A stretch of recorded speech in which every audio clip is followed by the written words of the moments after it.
कभी तोरे जब से जान पागल बना दिया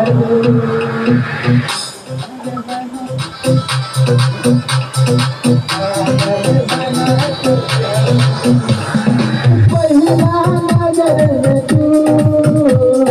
पागल बना दिया देखनी तोरे जब से जान पागल बना दिया पागल बना दिया पागल बना दिया तोहसे मिलने मिलता रतिया के सपना पूरा भइल तोहसे मिलने मिलता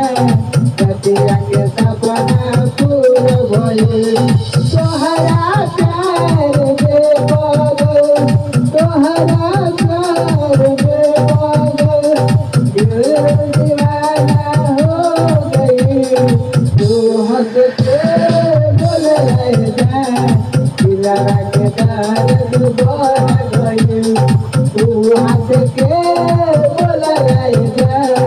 दिला के दर्द बढ़ गई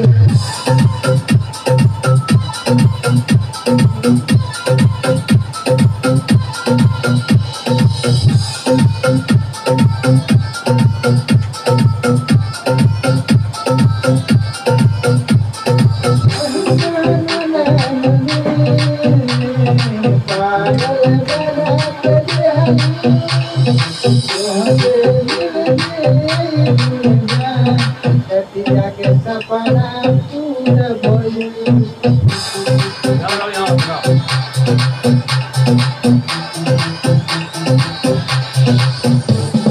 पहिले नजर में तू पागल बना दिया तोहसे मिलने मिलता पागल बना दिया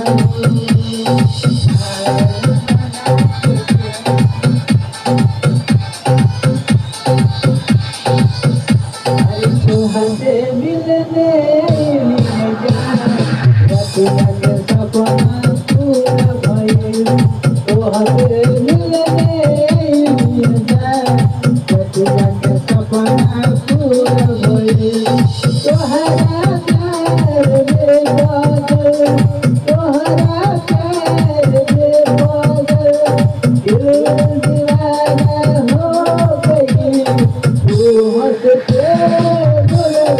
जा रतिया के सपना पूरा भइल तू हंस के बोल जा रतिया के सपना पूरा भइल